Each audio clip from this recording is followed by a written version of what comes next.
Hello, hello, hello. Are we live? Yeah, we're on. Welcome aboard. Hello. Welcome. Hello, Chelsea. Hi, Cliff. How are you doing? I'm great today. How to see? How's everybody out there? How are all of you lovely people? Let us know. We can see you. Our chat room is live. Welcome to the show, everybody. You know, you're one of the few people who call me Cliff.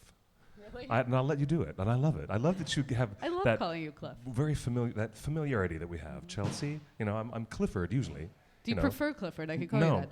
No. I just make the joke about the big red dog all the time. Which but is why I don't like saying Clifford, because it makes me think of the big red dog. Exactly. That's so hilarious. No, Cliff is beautiful, and just don't jump off the edge yet. But here we are. Welcome, everybody, to Torn Tuesday. This is theonering.net. Welcome aboard. And welcome to our podcast audience who will be joining us. Welcome to the live stream, which is coming through Facebook Live, Twitter Live, and Periscope Live, and Twitch as well. Twitch and Instagram, and good gravy. There's too much going on. People in the chat room are saying they have no sound. If you can start hearing us, please let us know. Yeah, I hope you can in the Facebook. Hey, welcome. We can see all the people on this little screen right here. We have live people coming into the audience at Scum and Villainy Cantina, which is, you know, the centerpiece of geekdom here in Hollywood. This is your friendly neighborhood geek bar. All fandoms welcome. And here we are waiting for a bunch of people to come in for our live show. And also later on, Mr. Kevin Smith himself will be doing his beautiful show right after us. So welcome. The Tolkien fans, start off this game. We're going to talk a lot about Professor Tolkien, his works, the way he's been covered recently in the beautiful new Newsweek magazine commemorative edition here in the United States. We've got lots of stuff, breaking news, happy birthday wishes to two of the most powerful wizards to ever oppose one another, and lots of stuff. Welcome again to theonering.net. Chelsea, take it away. I don't really have anything to say after that. I'm like, you're building up for this epic moment, and then I just went, okay. I love it. Some people in the chat room are like, I'm pretty sure I call you Cliff too. I'm like, oh, that's funny. Okay, hey, you know, usually one. QuickBeam. For the past 20 years, people usually refer to us as, you know, the nicknames we use on the OneRing.net. Yes. You know, within our community avatars. You know, I'm QuickBeam. You know. Well, I mean, maybe if you had introduced yourself to me in real life as QuickBeam, I would have called you that. That's fun. It would have stuck. Speaking of everybody's nicknames in the OneRing.net, Garth is asking how game night was last night right here at Scum and Villainy Cantina. Oh, it was we super hosted fun. a Middle-earth game night. Super fun. Cliff came and brought one of his Lord of the Rings games from his personal collection. We had Eric Cherry, our dungeon master for Dungeons & Dragons, host a amazing Dungeons & Dragons one-shot campaign where you got to be a fellowship. And what the story was that you were a fake fellowship sent to distract all of the Nazgul and Ringwraiths and Orcs and Orokai away from the actual fellowship so that they could safely get through Mordor. And so our job was to make as much noise as possible. It was a great mini campaign that he was setting up. Derek told me more about it after you told me these great ideas. Yes. Because imagine, a specialized RPG game right there during the War of the Ring, and your dungeon master is telling you, you are the ultimate red shirt. You are the ultimate bait. Yes. You're the bait to go distract Sauron while the real fellowship really gets the real ring in. Yep. And did it not involve a fake ring being made? Oh, yes. So what's the background? We had two one-shots that happened, and in my session, I was Engelbert Goodenough. I was a halfling that was based in entertainment, so I knew song and dance, basically, and I was in charge of the fake ring. So I wore a fake ring. I was like, I had my bodyguard hobbit with me, and we had Legolas's sister in our fellowship. And what? Really? Whoa, yep. Cool. Whoa, you guys really got creative. And we had Alatar, the blue wizard. He did tell me that, yes. Yes. One of the wizards who had disappeared off into the eastern lands. Yes. Only mentioned in unfinished tales. All right, for you hardcore Lord of the Rings fans, we're going to be totally touching down with book lore as much as we make movie references. So trust us and roll along with it. It's going to happen. Yep. But really, Alatar. Alatar was in our party as well. So, and it was great because at this point in time, Gandalf had never done his light trick before. So with his staff, so Alatar is basically inventing this spell to see if it works to distract Nazgul in our party, and we were trying to think of what possibly would be very loud and distracting and get the attention away from the main fellowship. Let me Alatard guess. took us east. It took you far to the east. Far let to the me east. guess. And what you did we went get? searching for an exotic beast. Yes, we did. And we got ourselves an Oliphant. Yes, a real Oliphant And in the game. In the game. And we rode the Oliphant from the east all the way to Mordor. Oh my gosh. It was an amazing Just to campaign. We had stamp so much and fun last night. Stampede around and make noise. And did it work? Did the Yes, distraction it work? did. We successfully helped Okay. Frodo and the gang deliver the ring. And I'm loving that. it was amazing. Oh, dude. Also, one of my spells was sleep, so we had a bunch of Orokai attacking, and I just casted a sleep spell, and they all just fell asleep. Do you realize how bitterly ironic it is that poor Samwise, the fake Samwise, gets to ride around and be that close, Oliphant. but the real Samwise probably never No got to see Oliphants. one. Poor Sam. Oh, I love Aw, that though. Sam. But it's a very clever idea, Chelsea. I say, you guys, they did run another campaign, and everyone was so loud with laughter and applause. That must have been a great little mini adventure. Absolutely. It was so much fun. Set in the most familiar period of Middle Earth that we all know, the War of the Ring. I was over in this booth with my friend Kyle. And Kyle, you can find him on Instagram with his cosplay designs for Boromir and his Citadel guard, the Minas Tirith, fountain guard who's guarding the dead white tree. His costumes are insane. His online account is Alka Groth. Don't ask me to spell it. Alka Groth. He sat there with me in this outrageous Boromir costume, and he kept drawing the Boromir and Faramir cards. Accidentally, fate would have it that he was drawing definitely the family tree cards. We were playing this classic 2001 board game that was designed by the German designer Rainer Knizia, and it won all the awards. It's the Lord of the Rings board game that I wrote about on theonering.net 20 years ago in one of my very first articles that we ever wrote, because we're still celebrating this year our 20th anniversary. 20 years. It's 20 years. nuts. Two decades. Too much, maybe, of this great community of fans. So anyways, Never too much. Take that back. I love it. No, the more the better. And we're reliving this wonderful game moment. We're having a cooperative game where the hobbits are in dire, desperate attempts to get through the whole adventure path before they get corrupted by Sauron. And you know what happened? We got destroyed in Moria, but we zoomed through Helm's Deep, which was a lot easier. And then we got through Shelob's Lair reasonably well, and we actually got through the Mordor scenario at the very end, and we survived. We destroyed the ring, and we had barely a few minutes to spare. We were at the very last end of the track. Everything was about to be like do or die, burn the house down or radical survival at the end. So we had one of those game moments that doesn't always happen, but you call it a breathtaking finish line. That's what we had. It was really great. That's amazing. Really great. I love those games that you just get out by the skin of your hair. And literally, I mean, it's perfect for Lord of the Rings. I was like, they literally got down to the last minute themselves. Yeah. In terms of how the rest of the night went, we basically had a full bar most of the night. A lot of people dressed as hobbits, a couple of elvish men and women, princesses and whatnot, a couple of men as well. No orcs. We didn't have any orcs or anything like that. And we didn't have a wizard either, but it was still a lot of fun. You're a wizard, Chelsea. I was a hobbit last night, Oh, but I'm always a hobbit.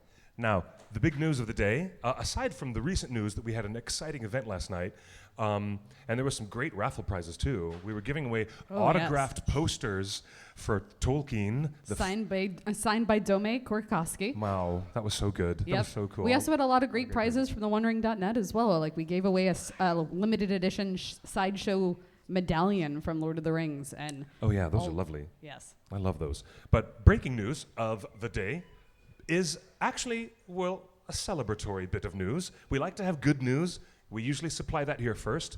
And we have, sound the horns. Is that, Doot, is doo, that we doo. got a call on the hotline. We have a call on the hotline. I'm just about to make some birthday announcements, but this is much more interesting. Hey, you're live on the OneRing.net. Welcome. Where are you calling from? Hey, hey. Hey, where are you calling from? Oh, I'm sad you didn't recognize me, Cliff. No, wait, tell me, who's calling? My mind reading capabilities have been stunted by my love of The Hobbit's Leaf. You'll have to forgive me. I'm short like a hobbit. And you're in New I Zealand. live where the hobbits are right now. Are you in New Zealand right now?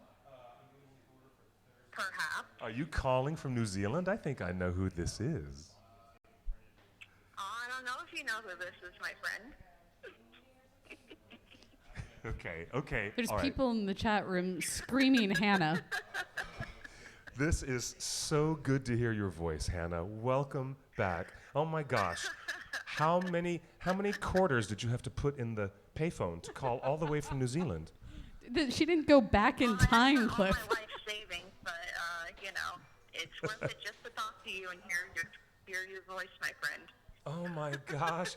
Hannah, ladies and gentlemen, for those who are just arriving to the show, and if you're one of our audio listeners, thanks for being here with us. This is Hannah Greenwood, named after the great forest, Greenwood the Great.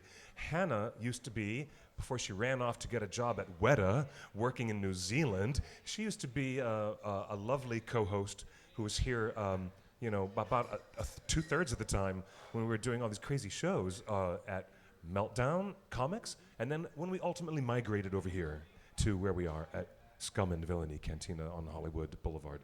Welcome, Hannah. I love you and I miss you. How are you doing?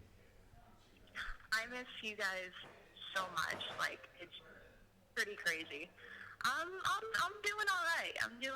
I just wanted to call and say that I miss you guys a whole lot, and I know that Justin's shaking his head from behind where he normally skulks. Yes. Oh my God, you almost Going, no. you almost fooled me. But I mean, I think Justin wanted to surprise me and did not tell us that you were calling. This is brilliant. Everybody in the chat room is blowing up, by the way, seeing that you're here. Yes, back every on the single show. person Okay. screaming how excited they are to hear your voice. Oh my God, how are you? Are you I'm sorry? I mean, I would scream, but I don't think everybody wants to hear that right now. But people in the chat room are like in all caps, in absolute glory, in flames, going like, Okay. Hannah, what's up, Hannah? Oh yes, God. and Sarah says, so cool. Hannah is #goals. Absolutely. What's life like for you? I'm just Hannah. That's all. You're working for the big bug. You're working for the big Weta. I am. The Weta bug. What's it like down there? What's going on? Yes. Well, it's winter now, and yesterday it was raining like all hell.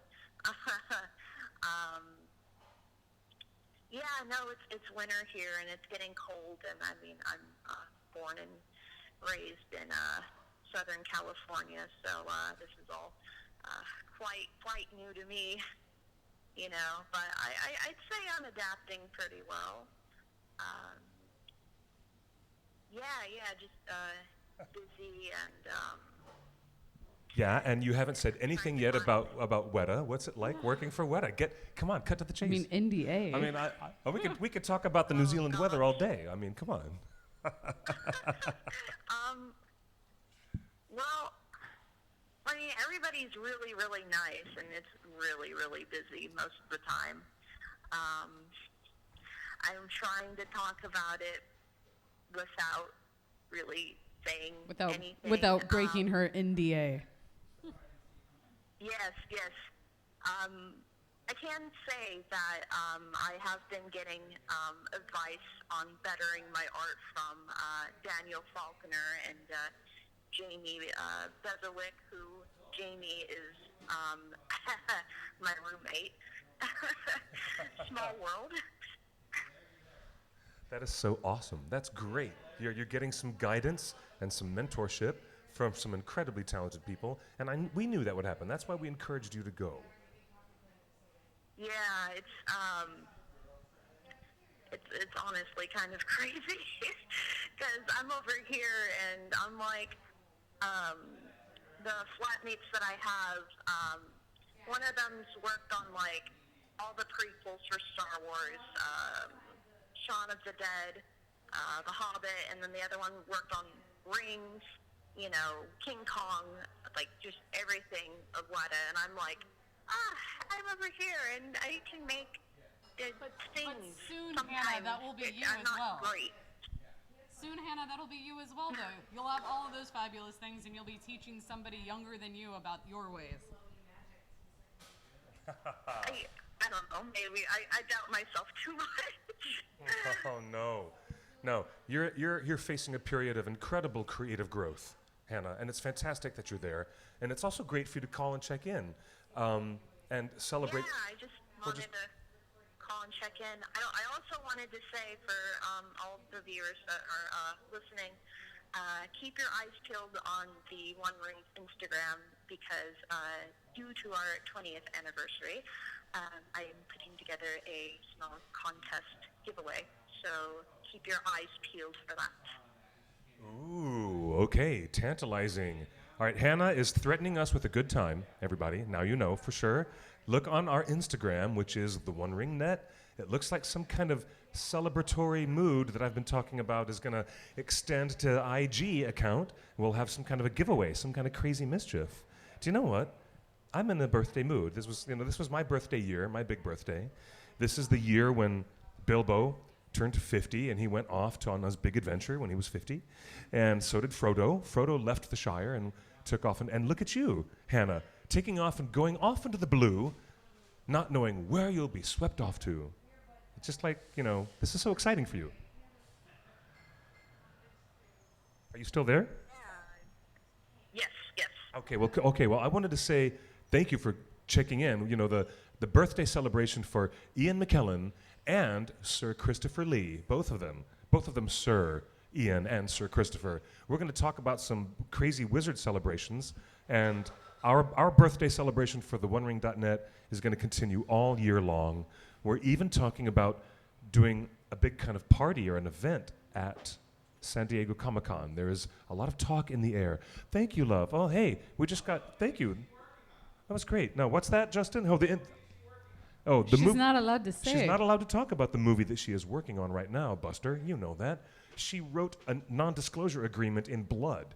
It's worse than the deal you make with Rumpelstiltskin. She literally was passed out for 4 days because of the amount of blood it took. Yeah, it's a deal. Just right? Okay, kidding. but Hannah, all right, I know that the folks down there are starting to kick into James Cameron's Avatar films. Are you in any way floating around that, I wonder? Can you tell us? Not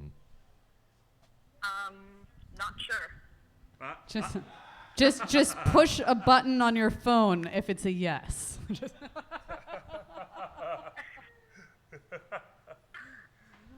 Okay. Not friend. Sure, don't get yourself in trouble, okay? Hannah, it's so good of you to call. Really good of you to call. It's so good to hear you guys' voices. I miss you guys so much. It's crazy. Again, I can just hear from here Justin just shaking his head going, no. He's laughing. He's actually laughing. He's in good happy. spirits. Strangely enough, he's in good spirits today. Yes. All right, we're going to continue on with the rest of our breaking news and more mischief, and then we're going to start taking questions from the audience. Which, funny enough, our breaking news is birthday related. It is all birthday related, okay? It's great to hear. Hannah, take care and stay dry, okay, love? Okay, well. All right, we'll be in touch. We'll be in touch very soon, okay? Hopefully, yes. Okay. Keep fighting the good fight. I'm thrilled for you, and have a great time while you're there. Thank you. Right on. Cheers. We'll talk soon, Hannah. Thanks for coming in. Bye. Oh boy, she's an angel. Such fun. We've had so many fun and weird fun shows with Hannah in the past. Now, let's say, celebrating 2 birthdays, one posthumously and one for a great wizard who is still with us. And that would be, first of all, Sir Christopher Cardolini Lee. I mean, I missed a name. Also a wizard. Also a wizard. Oh my gosh, the greatest. Two wizards in Okay. the same week. All right, let's start with... We're all wizards born in this week? Because my brother was born in this week. Does that make my brother a wizard? It would seem so. Interesting. Are we in late May? Yes. Was Harry Potter born? Is he a Taurus? Was he born in May? Harry Potter was born July 31st. Okay, so that's not his birthday week, no. too. But we are celebrating his birthday week here at Scum and Villainy, last week of July. Oh, that's gonna be fun. Your anniversary too? Oh, how perfect. Oh, my gosh, that's going to be great. That is going to be a big day. We're going to plan for that ahead of time. Yep. But the news broke that Christopher Lee's birthday had come and gone, and everybody became very nostalgic, and I do every year, for what a significantly accomplished man he was. Totally. Okay. And deeply passionate about Tolkien as well. Like his experience in our fandom goes far beyond his role in the films. Yes, indeed. He actually met Tolkien when he was alive. Yes. Had conversations with him. Mm-hmm. Can you imagine? To be a fly on that wall. That is like the ultimate geek out moment, and he would never know years later that he would play Saruman. He had said in interviews at the time when the first trilogy of Lord of the Rings films came out, he had said that he had thought to play Gandalf someday, but then had gotten past the point in chronology in his life where he could play Gandalf, and so instead Saruman was the wizard he got to play. And I think much more suitable. I don't know, I mean, I love Christopher Lee so much, but seeing how he brought that energy to bear, I don't think he could have brought that same energy to the role of Gandalf. The interesting thing I found hello. out about Ladies Christopher and gentlemen, Lee for listeners now joining today, us, that's Justin, our producer from behind the scenes. Hey, buddy. Hi, I like to chime in as the random voice once in a while. I'm glad to have you because everything you talk about is so interesting to me. The thing I loved about learning about Christopher Lee was not only all of his titles earned, but his resume. He was an actual spy. He was fluent in 6 languages. Yes. He swept a real princess off her feet and almost became royalty until the king said, "Not on my watch." Until King Thingol said, "Not on my watch." He's killed men. He told Peter Jackson, what sound bones breaking makes and what a dying man sounds like. This is a guy who had dashing good looks in his younger days throughout most of it. No, period. I don't have to qualify that. He was a good-looking man. Justin had a man crush. Who doesn't? He had a resume. The power of Dracula is in the romance of Dracula, and of course Christopher Lee brought that. There was that energy, yeah. He brought the romances. But here's the thing I find most interesting. Christopher Lee was a spy. He was educated. He was militarily trained. This man killed people. He could kill people. He could sweep princesses off their feet. He could do basically whatever he wanted in life, in the world, to affect change. Goals? Not only is he goals, but the thing I find interesting is that in spite of how powerful this man was, and how intelligent and sophisticated and physical he was, he chose a life of comedy and drama. He chose a drama club. This man can do anything in the world. Anything. And he chose the performing arts. And he chose the performing arts. Why? Why would a man of that sophistication and that capability decide, I'm going to be an actor? Why not?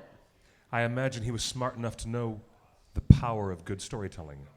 Yeah, but he had real power. He killed people. He influenced politics. He was knighted in multiple countries. Yes.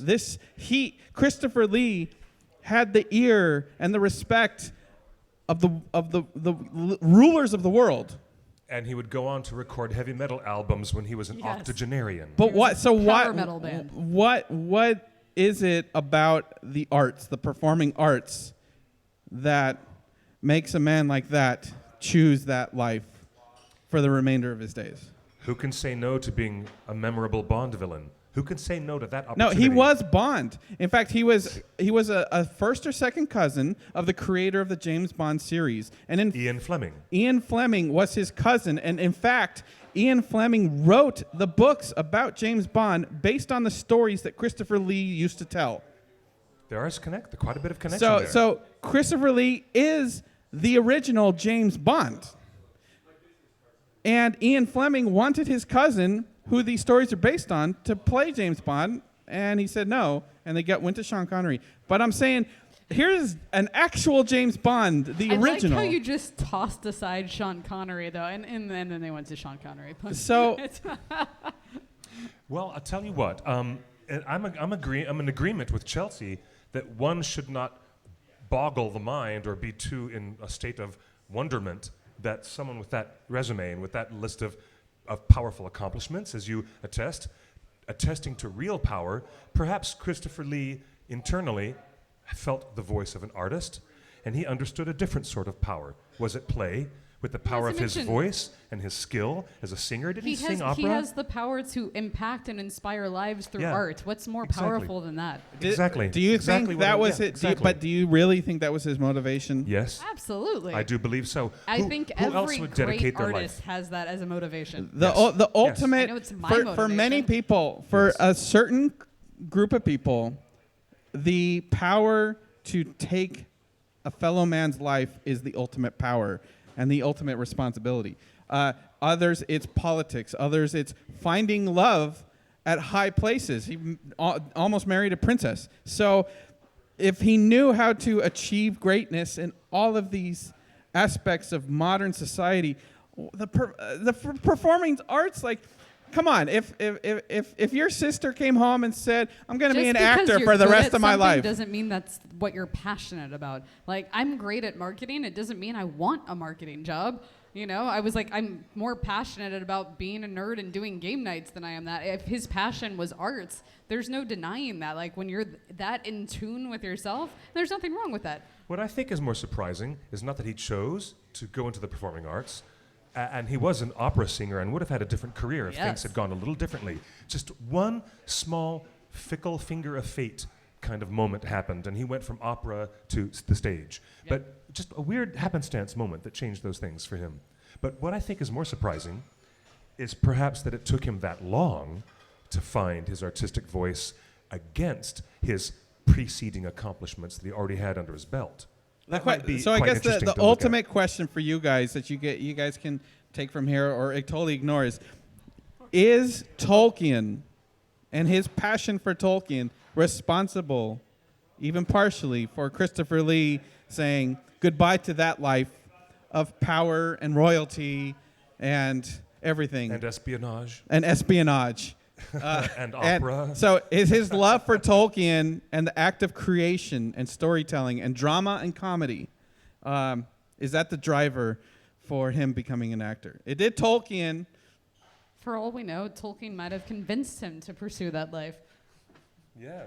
Tolkien and Professor Tolkien and Christopher Lee sitting there having a small conversation about the power of storytelling. Over tea at Burroughs Stool and their own TCBS meeting. Yes. The It could have arts been are the amazing. best way to channel such creativity and influence. I don't agree with that. Someone else says it proves that. Or I missed that. And while let's see.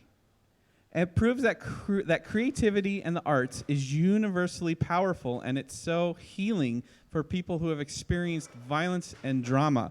So that's an interesting thing. Maybe he was using the performing arts to excise some demons or some energies or some guilt, I guess.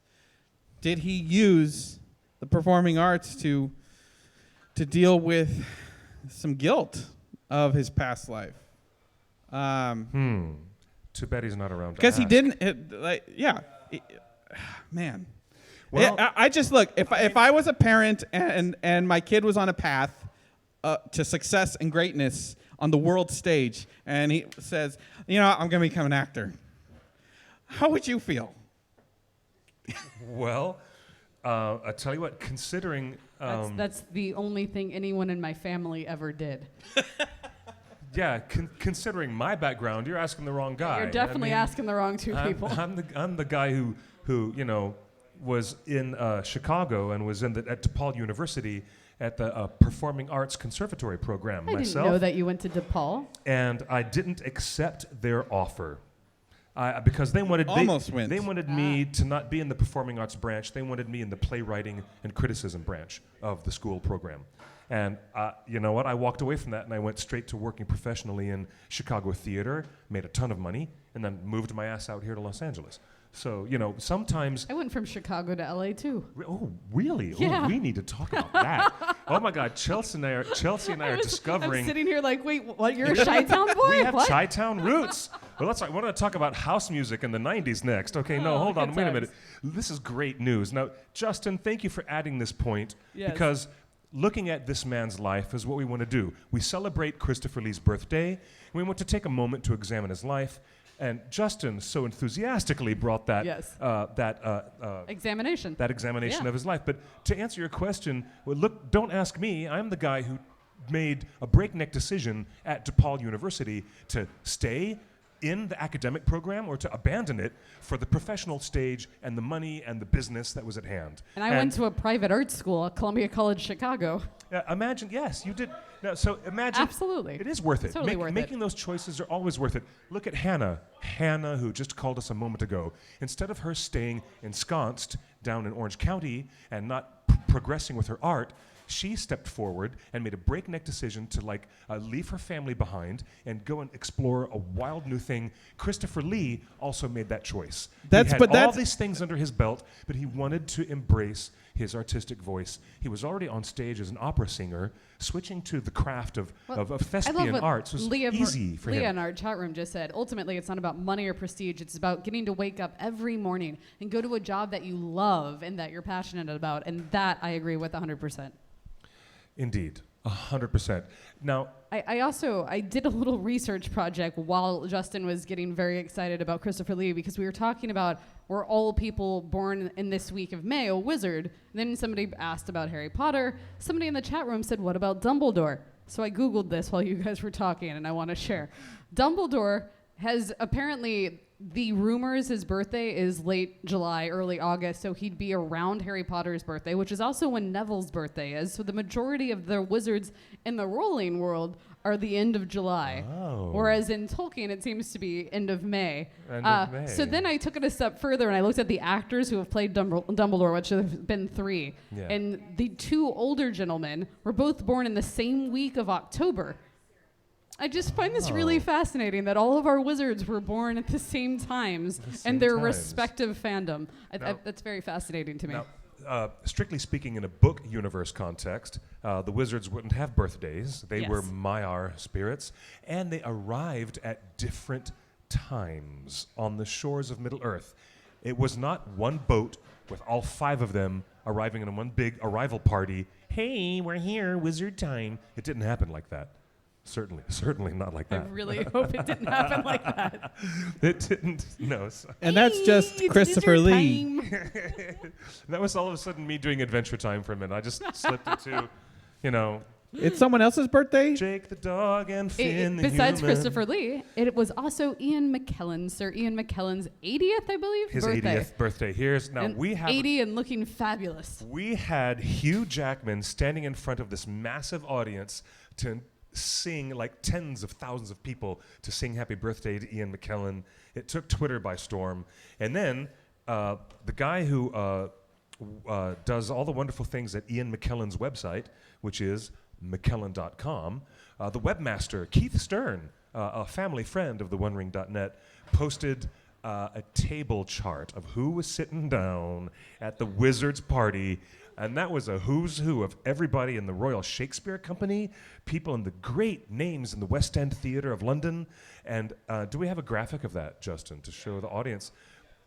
When Ian McKellen has a party for his 80th birthday, he was brought in, I think they surprised him. Did you hear that? I didn't hear it. You're telling me for the first time. I heard the story that they surprised him. And Luke Evans was there. Oh, I love Luke Evans. Oh, my. Oh, my. So good. Oh my! I kind of love Luke Evans too. He's a snack. I mean, especially after Beauty and the Beast, and like he was an amazing guest on. He's a snack. All the straight men in the bar are all nodding their heads and saying, yes, he's a snack. That's true. Snack is a new slang term that I was just taught like a month ago, and I feel very old. You know, really? That's funny. So some of the names on this list are, you said Luke Evans, Judi Dench, Derek Jacobi, Derek Jacobi, who just starred opposite Nicholas Hoult in the Tolkien biography film. Paula Swift, Dang, Francis Judi Dench. Barber. There's so many wonderful names on this list. There are luminaries from the LGBT community in England, politicians, craftspeople from the world of theater and film, and people from his past history. This sounds like an Elton John party. It really is fantastic. Did you see that? Here, let me show this to you. Here, we have our own vision, our own little tablet that lets us take a peek. Well, you folks What at is home, this magic? what is this magic tablet? It's on, Hey, it's on Keith Stern's Why Facebook was it? page. He's never shied away from his table LGBT chart, my support, goodness. has he? Ian McKellen has always been front and center with that. Even He has been. He was one of the forerunners of that conversation, and loud and proud. Absolutely.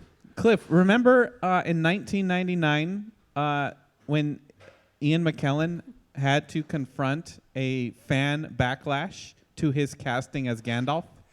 It was the only one time in the history of our ringer community that there was actually a moment of vocal backlash about an LGBT person playing someone who is a decidedly non-sexual character, who has no relationships of any kind with any other people. And so So it is written. so shall it be done. Thank you, Yul Brynner. Chelsea, you're good. No, but I mean, seriously, Justin, I do remember that. Back in 1999, 2000, when the announcements came out, Ian McKellen had already been out and proud playing such characters as director James Whale in Bill Condon's Oscar-winning Gods and Monsters with Lynn Redgrave. And what's his name? Encino Man. Brendan Fraser. Yeah, Brendan Fraser, The Mummy. Yeah, that's right, Brendan Fraser. Brendan Fraser, also George of the Jungle, Yes. Flash from the Past, all that. Yeah. And Jack Plotnick also in a small role. Lots of great people know Ian McKellen from Gods and Monsters and from his work in Shakespeare before he was cast as Magneto, Yes. way before he was cast as Gandalf. Yep. There are elements of this man's career, since we're examining the life, an 80-year career.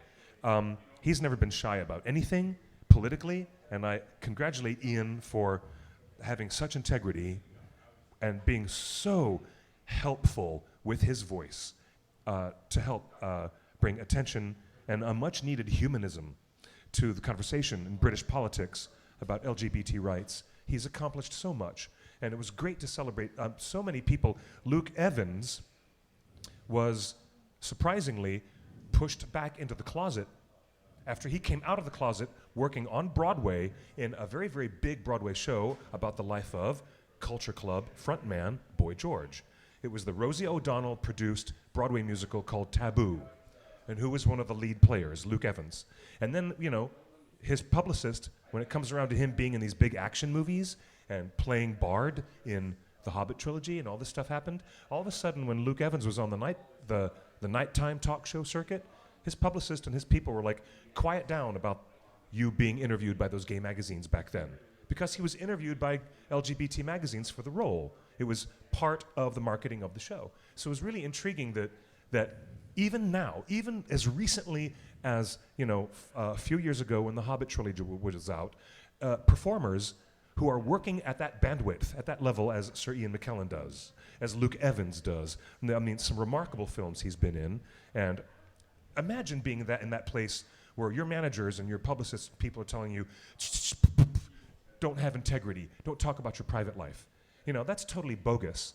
And, you know, Luke's not down for that anymore. And Ian never was down for that, ever. The question I have is... Imagine how far we have to come as people to even accept our artists of being available to be themselves as human beings and be available to fictionalize these other characters that we love so much. It's called acting. It's called bloody acting. Acting. It's called genius. Piecing the differences. Do you see any parallels to the fear mongering of a gay Gandalf in 1999 to the conversations that we see on Twitter every day about anti-Captain Marvel and how all this social justice is ruining these classic stories? It makes you wonder. But the conversation... Or is it a whole different conversation? Well, here's what you're talking about.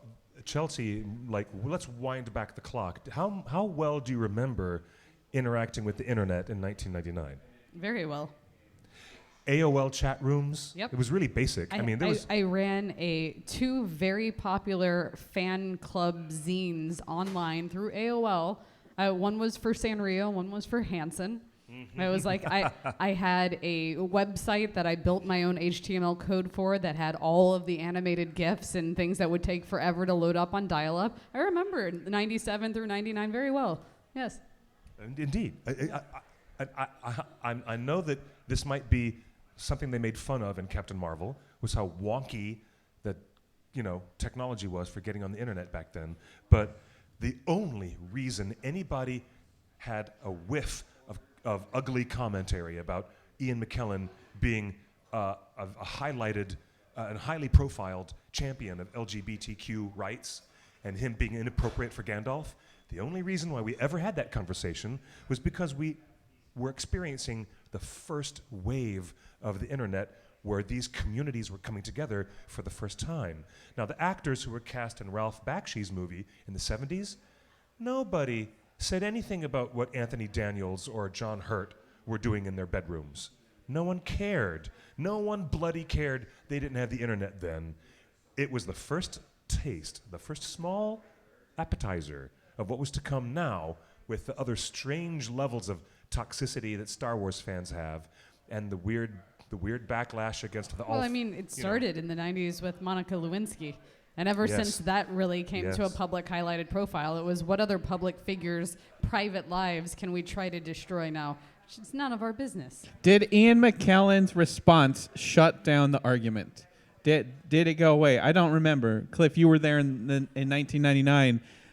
Were the concerns addressed good enough by Ian himself, or what was it not until the movie came out and everyone fell in love with the movies that the conversation kind of dissipated?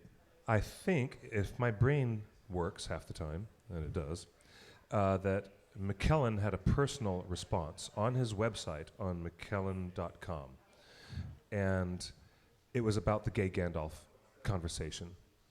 And let's see, I don't think I can't find it real quickly, but he wrote a really wonderful thing. He said, "I'm Gandalf and Magneto. Get over it." He wears that T-shirt now. He wears that T-shirt now. Yeah, he does. I'm gonna tell you what. I would direct I'm gonna take my little fingers tapping on this keyboard to go to McKellen.com, and I'm gonna see if I can find it. I think it's easy if you just Google a gay Gandalf McKellen. I think it pops up pretty quickly. But I was just trying. If I recall correctly, there was a lot of conversation, not only on our message boards, but there were some blogs that were starting to pick up this cultural conversation that the fans are having, and because Tolkien was devout Catholic. And we saw some of this in the lead up to the new Tolkien film, how there was a lot of controversy over the movie may or may not address the Catholic issue, which they do. Yep, here it is. So in the year the same thing was happening in 1999, where there was what seemed like a religious fan groups preempting, the conversation with Tolkien wouldn't have wanted this. I found this. Yeah, and I can understand that approach. This was published in mid-January of the year 2000, and it is on McKellen.com. You can find it very, very easily. You can navigate to McKellen.com and look for writings, and you can see all of his wonderful writings. And it's very brief. Let me share this with the audience. These are the words of Ian McKellen. "Homophobia is everywhere. When gay activists refer to a widespread disaffection or a fear of homosexuals and call it homophobia, our opponents are skeptical. Some, with cloying declarations of hating the sin and loving the sinner, may even deny its existence altogether. Time and again, they are proved wrong. For instance, whenever a modest legal change is proposed to ease the disadvantages that gays and lesbians endure under the law, the homophobes always react strongly. This never surprises me, but straight people can be puzzled by its ferocity. Remember President Clinton's bold promise to lift the ban on homosexuals serving in the military? Well, gays knew it wouldn't be easy. He underestimated the united and irrational fear of those who said that queers would undermine the stability of America's armed forces, and he had to withdraw, bewildered under their fire. Meanwhile, now that the United Kingdom government has obeyed the judgment of the European Court of Human Rights last week, only Turkey and the United States of America in NATO forbid their openly gay citizens from fighting for their countries. My point is that Clinton was not defeated by the reasoned arguments of political opponents, but was a victim of the same homophobia which imprisoned Oscar Wilde and which killed Matthew Shepard. So, taking a less momentous example, it was unsurprising that an uncensored internet should recently criticize my casting as Gandalf in homophobic terms. Cranky, anti-gay remarks in chat rooms remind me of the verbal abuse in the playground. Not that that didn't hurt too. Many unthinking people just don't like the idea of gays joining in their games, nor in the military, and, it would seem, in the movies. Intriguing and thoughtful. Very thoughtful response from Sir Ian. What do you think, Chelsea, about how times have changed? 19 years later, would anybody blink or care that Ian was cast as? The same people will care at Trump's America. See, now, we rarely go into the political realm in our show. And we're not going to. We're going to move No, right we're past going to move all right of along. that. We're going to move right along. But I mean, it's worth sharing because I think Ian's voice is so powerful and unique. One of the points was that everything that we see on the internet now has always been on the internet. Even in 1999, 20 years ago, we were addressing the same conversations from the same types of people and the same personality types from the same groups. And as long as we keep having a dialogue, and that's what Ian was saying in his post. Let's have a dialogue. A dialogue. And let the performance speak for itself. Yeah. You know, having dialogue is definitely the most healthy way to approach it. And sometimes it's really hard to have healthy dialogue. You can't It's really discount hard. It's people's opinions because people grew up with these stories. We saw it with Tolkien, the movie coming out. Mm-hmm. They weren't trolls and they weren't wrong. They have their opinions. And let's talk through it. And you talked through it on the lead up to Tolkien and the Catholic question. And now, just as Ian was talking through it. Well, indeed, one of the more interesting things is that I can separate the art from the artist, even in the most weird and difficult of circumstances. Sometimes we're looking at back in our Chicago history that we've just discovered, Chelsea, certain stage performers who were, on stage in the early 90s doing crazy things on stage. Hashtag Karen Finley, right? Okay, sticking certain things in places where they shouldn't go. And, musicians, performance art, you can look at a writer, a famous painter. I can appreciate Gauguin and his paintings and still despise his behavior in the way he treated women on the island, I can appreciate the French sculptor Rodin, but I can still find a way to really not like the way he treated his mistresses and took advantage of the apprentices who were working in his studio. But you can love the artist and still have an objective way to peel the layers off and understand what you like or dislike about the human being, but still appreciate their art. And in this case with Sir Ian's performance, we all are deeply enamored. his Gandalf performance is non-compare. It's so beyond excellent. It is so definitive that people can't read the books anymore without hearing Ian's voice while they read Gandalf's dialogue. It's iconic. His performance is indelible in cinema forever.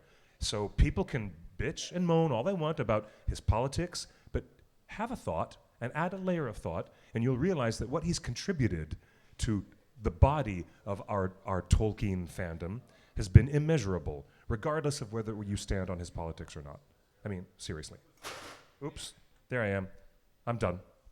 Now that I'm knocking bottles over in the bar, I think I'm done. Cliff, someone in the chat room says, by the way, guys, kudos for creating such a wonderful Facebook group from Tolkien lovers. What is he talking about? Well, yeah, hey, that's like one of the main things we wanted to talk about today. Which we've got 5 minutes left, so we should get to it. How did that happen? Wow. Did it take 45 minutes to do wizard birthdays? Yep. Wow. Oh, man. Wow, man. Okay. Well, not to be outdone.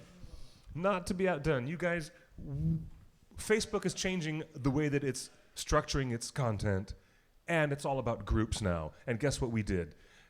We started a really huge, really awesome new group on the Facebook domain. It's there for you all to join us. TheOneRing.net encourages this community to join this group and tell us your stories about how much you love Professor Tolkien. And we already have over 2,000 people in this group chatting away about their Tolkien tattoos and their local meetup groups and their restaurants and their towns that are inspired by all things hobbits and Lord of the Rings. And it's a really wonderful conversation. So if you're on Facebook, definitely make sure you visit OneRing.net to find our group page and send a request. Yes, absolutely. I mean, in just a few hours, we had thousands of people suddenly storming into the group, and it's really a viable, like a hotbed of activity. People really enthused, engaged with each other, lots of great fun stories, and you're not going to miss out. Just join us. We're going to put something right there on our main Facebook feed so that you guys can come in and join this group. It's going to be fantastic, and we're going to have a lot to talk about in the coming months with Brian Cogman now leaving Game of Thrones production at HBO, going over to Amazon Studios to work on this upcoming Tolkien Middle-earth series. So, Chelsea, I joined right away, didn't you? I did. I saw it go up within about 2 hours, and when I sent a request, there was already 1,500 people in the group. Oh, boom. So that's how quickly everyone was jumping in on this. Boom. What type of content are people posting? Like this is not just the One Ring talking. Right. It's it's like I just said. There's people talking about their Tolkien tattoos and the restaurants in their towns that are inspired by all things hobbits and Lord of the Rings, and people posting funny memes that relate back to the films, or just talking about their vacations in New Zealand. And it's great conversation. It's a good time to be a nerd. Yeah, talking about the things that we're enthused about with upcoming series, enjoying people who are just catching up with the Fox Searchlight film, Tolkien, sharing their thoughts about seeing it and how it's invigorated their interest in reading Tolkien again. But we could even start our own little like book club discussions on there, and like put up a post once a week of like, all right, we're talking about the Silmarillion today, and everyone can go into a deep conversation. And it's a great, I love the groups. They're a lot more engaging. As we mentioned, Facebook is going to put more emphasis, so you're going to see more groups popping up in your feed. That includes groups you might have joined 10 years ago on Facebook and forgot about. They're popping back up in my feed. Yeah, me too. The worlds and works of JRR Tolkien. Cliff, I haven't told you that we're doing this, but there's a feature in this group called The Worlds and Works of JRR Tolkien, where you can create goals for reading articles. So we have started to post your old Green Books articles from 1999 and 2000. So people can go on the group page and look up units. It's called a unit. And there's some articles. And once people read it, they can get a trophy for reading your articles. So we're gamifying reading now. Someone has to read Cliff's articles. Someone has. Plenty of people have read Cliff's articles. Cliff, Come you've on. published books, you've written documentaries, you've Well, authored articles, you've been on the front page of DeviantArt. Your words, your written word has inspired many offshoots. Man, I really need to hire you as my publicist, Justin. My God, you're good. No, really, the background of the OneRing.net was from our fan-based scholarship, but we also had secret people within the publishing world using a secret nickname, like I was Quickbeam, and other people were Tehanu, Anwin, Ostadan, and Tukish. We had a lot of people just not using their real names, and that afforded us the chance to bring a lot of talent to Green Books. We had so many amazing articles where we would talk in great thematic detail about the worlds and the works of Professor Tolkien and the languages and the calendars and all this stuff. But then some folks would contribute, other published authors would come, and we had guest articles. And the articles were published in a couple of omnibus volumes. And we got those published, and now that they're back in our group, you guys can join the Facebook group and dig into some of that juicy old nerdy stuff that I was writing 20 years ago when I didn't know any better. Well, I really didn't. But it's really great. And, certain secret names have still been kept secret all this time. But we're really proud of the Green Books and the OneRing.net because it's a community where the liveliest thing was the Q&A. Like, people just off the street would say, I don't understand this character, or something that I was missing. What's the nature of Balrog's wings, or were there even any wings at all? Or questions about the lineage and the parentage of the Gondor family and the kingdoms of Arnor. And we would do the research and write these little mini articles to answer people's questions. And boy, was that lively. That stuff got really lively. Number one question of all time: why wasn't Tom Bombadil affected by the One Ring when he put it on? Among many others. Can you explain why elves are immortal? One person asked us once, are orcs also immortal? Because they were elves once. So go check out the Green Books. We're going to be, repurposing and repackaging a lot of those things on our Facebook group. It's going to be awesome. And you're encouraged to start your own conversations. Anything you want to talk about within the fandom, please post away and start a conversation of your own. Absolutely. Heck yeah. So we've got a couple of final moments. For everybody that tunes in regularly, you've known that for a lot of the last year, we've been doing 90-minute segments for the show. We are going to be moving to 1-hour formats from now on. So just so everyone is aware, we're going to be here for 60 minutes. And we're really excited to pack as much as we can into all of those 60 minutes with all of you guys. But I also want to make sure that we spend a couple of moments allowing everybody to talk about everything you're nerdy about, because we're nerds. That's why we're here. We happen to be ringers. That might be our number one fandom. It's my number one fandom. Yeah. I was but I'm also a huge Disney nerd, and I like Game of Thrones, and I like board games, and there's so many things I'm nerdy about. So yeah, and music, Miyazaki and Jim Henson and everything. Music was my first love.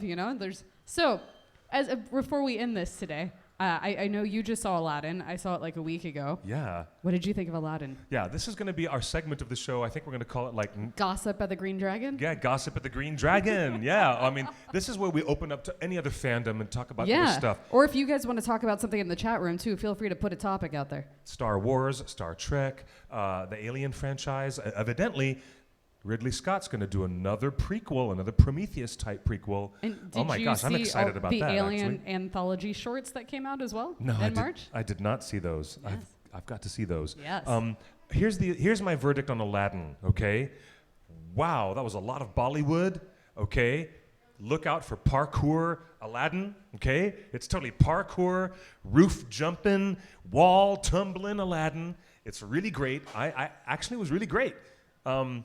Will Smith becomes, surprisingly fun to watch, and he. Surprisingly? I was. Are you not a fan of Will Smith in general? No, I'm a big fan of Will Smith, but I was not. But you were nervous going into it as this role. Super skeptical. Okay. So skeptical. I was too. I will give that to you. So deeply not cool with it, and then the film just works its magic on you, and then there were some moments where the cinematography was a little bit too up close, and I think Guy Ritchie and his cinematographer need to talk about staging some of their shots a little bit further back instead of being I always so also up did close not all the time. appreciate the TikTok style video editing of speeding up one jump ahead in the final dance number to be 1.5 speed. Oh, you noticed that too? Oh, You noticed yeah, the frame everybody changes? did. It was ridiculous. There was Yeah. no need for that. And it's a very popular social media thing on TikTok for people that are 13 to 18. Yes. I don't care. Yeah, that's what that thing was. But the thing that I liked the most was the costumes. Aladdin sold me on the musical numbers, which was very Bollywood influenced, and the costumes were drop dead, knock me out. I would watch the film just for the art department and the costume department, what they managed to do. But what the heck? Now, what else? Also, with speaking of musicals, and Leah just put it in the chat, she's really excited for Rocket Man. Oh. I saw Rocket Man a week ago. It comes out this Friday. Oh, I yes. could, there is no embargo. I could talk about it, but I'm not going to spoil things for you guys. It is a musical fantasy more than it is a biopic, although it tells the story of Elton John, and it is fantastic. I cannot wait to see it. I literally have not stopped listening to the soundtrack since I walked out of the theater a week ago. Really? Yeah. Okay, now that's a really good endorsement. I'm like totally down for that. What else? Before we lose our final few minutes, because I've got to readjust. Going from 90 minutes to 60 minutes, I have to, bring it down. I think that the upcoming Godzilla release, this is such a huge summer. And Dark Phoenix next week as well. Dark Phoenix. It's just a shame that the Tolkien movie was lost in the shuffle. Yes, With it was so definitely lost. Many big releases because That just means it that was we all beautiful. have to make it a big home video release when it comes out. So everybody get ready to buy it the day it comes out on home video. Absolutely, and it's really gorgeous. I think, since we're talking about Taron Egerton, I think Ugh, talk about a snack, though. he's a snack. He's a tasty snack, that's for sure. But Richard Madden's in the movie, too. Another snack. do you know, I'm intrigued by maybe some role that he could play in the Amazon Middle-earth series. Ooh, what are you thinking? Taron Egerton? Mm-hmm. I'm thinking you could put him into the group of the elves. Instead of with men or dwarves or any other, or hobbits, I would put him in maybe with the elves. And it could be interesting. He might be an interesting young Anatar. I knew you were going to say that. Sauron's assumed form to fool everybody into making magic rings. He would be good. I still like Eddie Redmayne. I still think we should go Eddie Redmayne. You think? Yeah. Yeah, all right. All right. Eddie Redmayne, Taron Egerton, maybe. Do you know who else might be a great Anatar? I'd like to do an entire episode in the coming weeks just for fan casting, speculating. Some fan service about Anatar. Yeah, we want the Sauron storyline that's going to show up in this early season of Amazon's show. The casting is very important, and I think Sauron, who is not going to be evil or frightening or disgusting, but actually show up and be beautiful and appealing and be able to fool the elves into thinking he's an elf himself. And this is the job of Tom Hiddleston, obviously. This is the arena just we're in. speaking my language, Yeah, sir. I know, but he's busy, and he's going to be busy making his own show for Disney Plus as Loki. He'll So still have time. I mean, think come on. A Disney Plus show, it'll probably be 10 episodes. Like, that'll take him 3 months. He'll be fine. Here's my top 3 fan casting so far for Anatar / Sauron, the secret Dark Lord. Besides Taron Egerton, or maybe, who did you mention? Eddie Redmayne. Eddie Redmayne, Just yeah, like we're okay. talking about in the chat. I'm also intrigued by the concept of the guy who played Oberyn Oh, in Game of Thrones? Martell Interesting. in Game of Thrones. Yes, Interesting. yes. Let me see. What was his name again? Am I crazy? Yeah, Pedro Pascal. I did not Imagine. read that about Taron backing out of the next Kingsman movie. I saw an article. I did a lot of research after walking out of Rocket Man where he was still attached to it. So I don't know which way that's going, but I hope he does the next one. He's great in Kingsman. Yeah, he's really good in that. Yeah, Pedro Pascal maybe as Anatar. What do you think? Maybe. Maybe. Argentinian spice in there, in Middle Earth maybe. Yeah, maybe. Maybe. I don't know. Okay, I love him as Oberyn. I don't know. I'm crazy. Call me crazy. It's all good. Okay, much earlier in the chat, I want to say hello and thank you to the many people around the world. We have fans from Mongolia. We have people from Turkey. We have people in the chat room from all over the world staying up at all hours of the night and day. Thank you for being with us. Pedro's going to be in his own Star Wars show, so he's going to be busy. That's true. Oh, yeah, that's true. That's so true. I like But what David said. Trixie Marvel's as Guardians took him from us. thank you guys to the live chatters. You guys are awesome. There was somebody who was asking about 40 minutes ago, did we hear anything about the Tolkien estate doing a deal with Electronic Arts about a new Middle-earth-based real-time strategy game? They were asking Justin if there was any update on that. No, Justin, I haven't heard anything about that, so we don't know anything, but we'll get the details right here on theonering.net. This is the place to be when we find out more licensing news or any new video games or merchandise that are coming out. Well, Justin usually likes to talk about that a lot here, about new merch. He loves talking about merch. But yes, thank you guys so much for tuning in today. We will be back again next week. I actually won't be here next week. You'll be here with Cliff because I will be working our election day here in Los Angeles. Oh, wow, that's right. Yes. I was like, but I'll see you guys the week after that. I'm looking forward to it. I will miss you guys next week. If you want to follow me in the meantime on social media, at UncoolRockstar, just like it sounds, UncoolRockstar. That's Instagram, Twitter, wherever you want to follow. Where can they find you, Cliff? You guys, always, I'm QuickBeam, QUICKBEAM, like a beam of wood. QuickBeam 2000. Treebeard's young friend. I'm on Instagram and Twitter with all my craziness over there. And hey, New York, how you doing? Hey, Sarah. I'm looking at the chat saying, Megan, welcome. Pete, good to have you. He's been one of our Costa Rica. Hello, Costa Rica. Good to have you. But Pete Reisert, he's been one of our long, stalwart audience members for 7 years.